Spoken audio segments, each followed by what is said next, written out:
讲到这个疾病，你可能会有一点陌生，但是你知道吗？贾伯斯、马如龙，还有奥黛丽·赫本这些名人，都是因为得到神经内分泌瘤而过世的哦。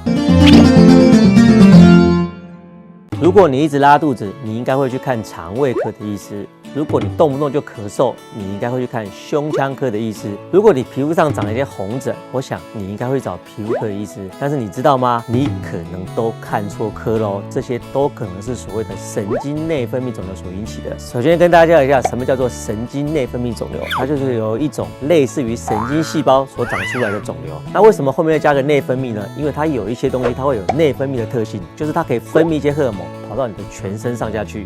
它基本上就会有2种症状，一种就是它本身长的地方引起的症状，第二种就是它分泌的荷尔蒙引起的症状。比如说，如果你这个肿瘤长在胰脏，塞住了你的胆管，你的症状就会跟胰脏癌一样，你可能会有黄疸。另外一个，这个神经内分泌肿瘤如果长得比较大，长在肠胃道的话，它就会造成肠胃阻塞，跟你的小肠长肿瘤得到的症状是一样的。另外一个，它会有症状是因为它分泌的荷尔蒙，如果你分泌出来的荷尔蒙是类似胰岛素的话，你这个人可能会动不动就低血糖。如果你分泌出来的荷尔蒙是一种让肠胃道会加速蠕动的东西，你可能就会一直拉肚子。就因为这样，神经内分泌的肿瘤可以千奇百怪，加上它的肿瘤有一个生长很缓慢的特性，所以一般我们医学上统计，得到这个病到被诊断出来，大概要花7年的时间，而且大概有一半的人诊断出来的时候就已经是末期的。很多病人都是在开一些其他的毛病，莫名其妙才发现自己有神经内分泌瘤的。我自己有一个50几岁的病患，一开始的时候是因为胃部穿孔来开刀的。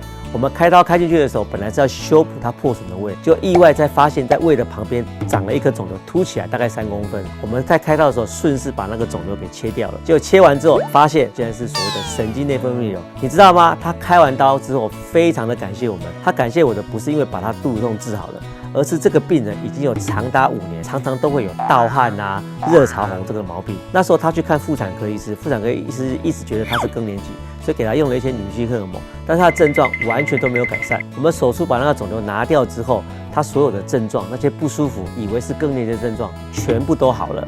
他为什么会这样子呢？就是因为他的神经内分泌瘤刚好分泌了一种荷尔蒙，造成他类似停经的症状，这就是神经内分泌瘤一个最大的特性哦。根据他分泌出来什么激素，这个病人就会有什么样的症状。他可以分泌出来各种激素，所以每个病人的症状都会不一样。甚至还有一些神经内分泌瘤，它本身是不会分泌激素的，它只会慢慢的长大。它将来会有症状，都是因为肿瘤大了一定的大小，产生一些阻塞的症状。所以才会讲神经内分泌瘤是非常难以诊断的哦。所以我们最重要的还是要早期诊断、早期治疗。有哪些症状要让自己怀疑有没有神经内分泌瘤呢？大概会有10大症状，比如说盗汗、热潮红、发烧、莫名其妙的低血糖、莫名其妙的心悸，你却没有心脏病，或是常常皮肤莫名其妙的发炎，长期的慢性腹泻，做过大肠镜却找不到原因。另外，你会莫名的气喘，但是也没有什么遗传，也没有什么过敏的因子，或者是有反复的胃溃疡，一直吃胃药都治不好。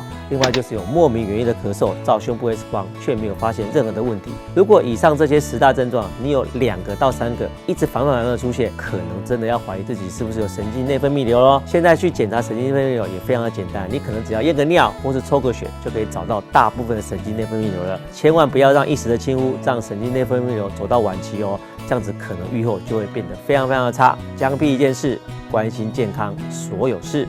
非常谢谢大家对江屁一件事的支持。如果你喜欢我的影片的话，请记得按赞、订阅、分享并开启小铃铛哦，就可以随时接收到最新的江屁一件事。